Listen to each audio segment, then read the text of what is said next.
हर हर महादेव, जय भोलेनाथ। नमस्कार दोस्तों, आप सभी का स्वागत है धर्म ज्ञान के मार्ग में।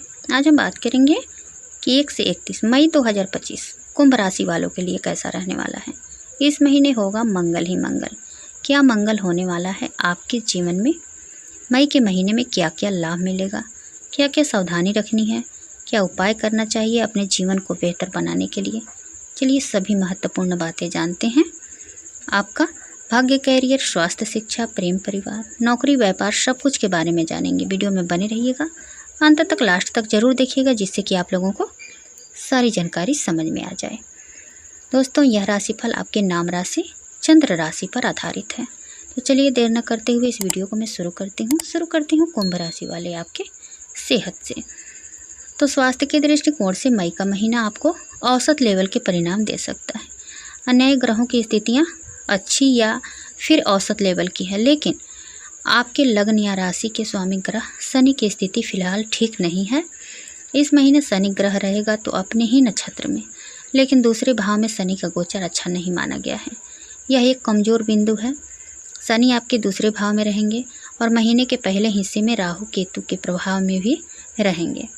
फलस्वरूप आपका खान पान असंतुलित या बिगड़ा हुआ रह सकता है।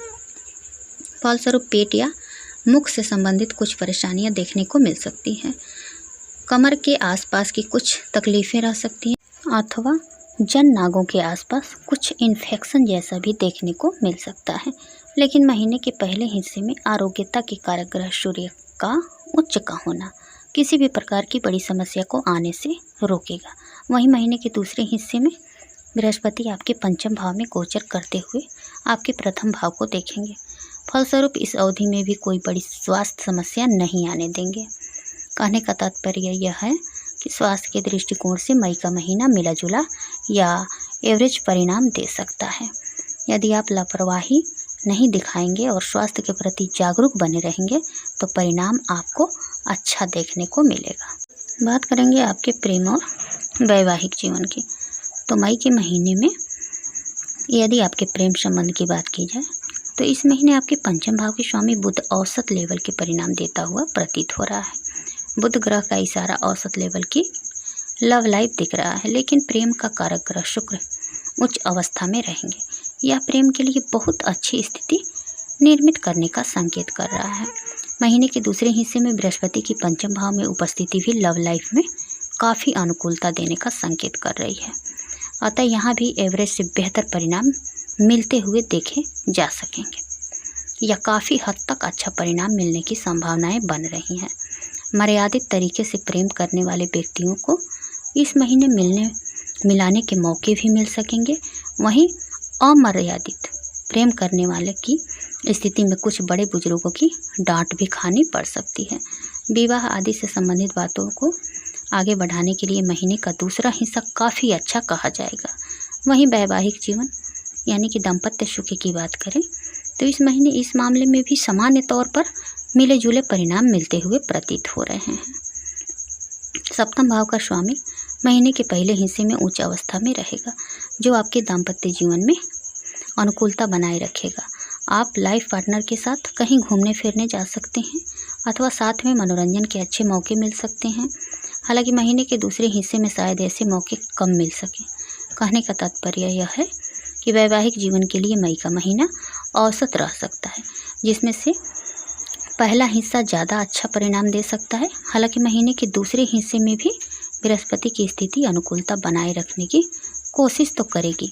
ऐसे में कुल मिलाकर देखें तो दाम्पत्य जीवन में से संबंधित मामलों में इस महीने आप संतोषप्रद परिणाम प्राप्त कर सकेंगे। बात करेंगे आपके पारिवारिक जीवन की। तो मई मासिक राशि फल के अनुसार पारिवारिक मामलों में मई के महीने में सामान्य तौर पर आपको मिले जुले परिणाम मिल सकते हैं। एक तरफ जहां दूसरे भाव का स्वामी महीने के पहले हिस्से में औसत, तो वहीं दूसरे हिस्से में काफ़ी अच्छे परिणाम देता हुआ प्रतीत हो रहा है। वहीं दूसरे भाव में शनि का गोचर अच्छा नहीं माना जाएगा। महीने के पहले हिस्से में राहु केतु का प्रभाव भी दूसरे भाव पर रहेगा, जो परिजनों के बीच कुछ मामलों में गलतफहमियां देने का काम कर सकता है। इस तरह से हम सभी ग्रहों के प्रभाव को मिलाकर देखें तो छोटी मोटी परेशानियां आने के योग तो हैं, लेकिन समझदारी दिखाकर आप जल्दी ही उन परेशानियों से मुक्ति भी प्राप्त कर सकेंगे। यदि कठोर भाषा शैली से बचेंगे तो शायद समस्याएं आए ही ना। भाई बंधुओं के साथ इस महीने सामान्य तौर पर संबंध अच्छा रहेंगे, विशेषकर महीने के पहले हिस्से में। भाई बंधु आपके लिए पूरा सपोर्ट करते हुए प्रतीत हो रहे हैं। भाई बंधु और मित्र सामाजिक कार्यों में भी आपका साथ देते हुए देखे जाएंगे। आपकी प्रतिष्ठा बढ़ाने में भी भाई बंधु का अच्छा सहयोग रह सकता है। घर गृहस्थी से जुड़े मामलों में परिणाम काफ़ी हद तक अच्छा रहेगा। चतुर्थ भाव का स्वामी शुक्र उच्च अवस्था में है, यह काफ़ी अच्छी बात है। वहीं महीने के पहले हिस्से में बृहस्पति चतुर्थ भाव में रहेंगे, जो आपको औसत लेवल के परिणाम दे सकेंगे।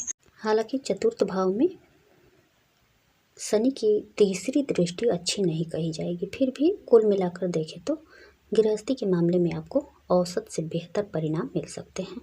घरेलू उपयोग की कुछ चीज़ें छोटी मोटी परेशानियां दे सकती हैं, लेकिन रिपेयर करने पर वह ठीक हो जाएंगे और आपका बड़ा खर्चा बच जाएगा। बात करेंगे आपके आर्थिक स्थिति की।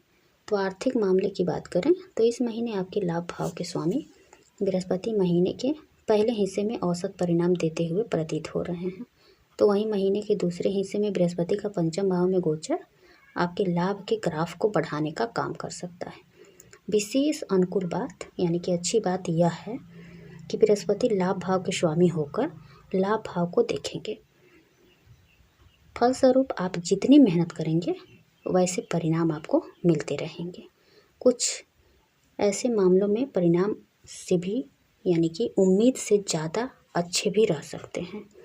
ऐसा भी हो सकता है कि पिछले दिनों आपने जिन कामों को संपन्न किया था और उस समय उसके परिणाम नहीं मिल पाए थे, वो परिणाम अब आपको मिल जाए। अर्थात लाभ के दृष्टिकोण से महीना काफ़ी हद तक अच्छा है, जिसमें से महीना का दूसरा हिस्सा और भी अच्छे परिणाम दे सकता है। आपके मामले में एक विशेष बात यह है कि बृहस्पति ही आपके लाभ भाव का स्वामी होता है, बृहस्पति ही आपके धन भाव का स्वामी होता है और बृहस्पति धन का कारक ग्रह भी होता है। तो अतः महीने के पहले हिस्से में आप सभी आर्थिक मामलों में औसत लेवल के परिणाम प्राप्त कर सकेंगे। तो वहीं महीने के दूसरे हिस्से में बृहस्पति के गोचर के कारण आपको परिणाम काफ़ी अच्छा और शानदार रह सकते हैं। आप न केवल उस अवधि में अच्छी कमाई कर सकेंगे बल्कि अच्छी बचत भी कर सकेंगे। इतना ही नहीं, पहले से बचाए गए धन को या रुपये पैसे को आप बेहतर जगह निवेश भी कर सकेंगे और सुरक्षित भी रह सकेंगे। इस तरह से इस महीने यानी कि मई 2025 में आप आर्थिक मामलों में एवरेज से बेहतर या काफ़ी हद तक अच्छा परिणाम प्राप्त कर सकेंगे। बात करेंगे आपके करियर की। तो आपके करियर के स्थान के स्वामी इस महीने छठे भाव में रहेगा, लेकिन नीच अवस्था में रहेगा। मंगल ग्रह का छठे भाव में होना सामान्य तौर पर अच्छा परिणाम का संकेतक है। इस कारण से कुछ कठिनाइयों के बाद आप अपने कार्य क्षेत्र में अच्छा कर सकेंगे। यदि आप व्यापार व्यवसाय से जुड़े हुए व्यक्ति हैं तो इस महीने आपको अपने काम को भी जॉब की तरह करने की ज़रूरत रहेगी, अर्थात ईमानदारी और अपने टारगेट को मेहनत के साथ पूरा करना जरूरी रहेगा। यदि आप इस ढंग से काम करेंगे तो मंगल ग्रह आपको आपके व्यापार व्यवसाय में नुकसान नहीं होने देंगे। वहीं यदि आप अपना काम दूसरे के भरोसे छोड़ेंगे तो हो सकता है कि आप नुकसान उठा सकते हैं। व्यापार का कारक ग्रह बुध इस महीने मिले जुले परिणाम दे सकता है, जिसमें से महीने के शुरुआती सप्ताह और महीने के आखिरी सप्ताह में आप काफ़ी हद तक अच्छा परिणाम प्राप्त कर सकेंगे। सारी बातें क्लियर हो गई कि मई के महीने में आपको क्या लाभ मिलेगा, क्या सावधानी रखनी है। अब चलिए जानते हैं आपको क्या उपाय करना चाहिए। आपको अश्वत्थामा रोगियों की दवा खरीदने में मदद करें।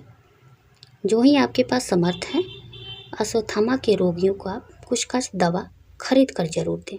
नियमित रूप से आप मंदिर जाएं और अपने आराध्य की पूजा अर्चना जरूर करें। गले में एक छोटा सा चांदी का कुछ भी आप धारण करें। यदि आप ऐसा करते हैं तो परेशानियों से बचे रहेंगे और आप अपने जीवन को और भी बेहतर बना पाएंगे।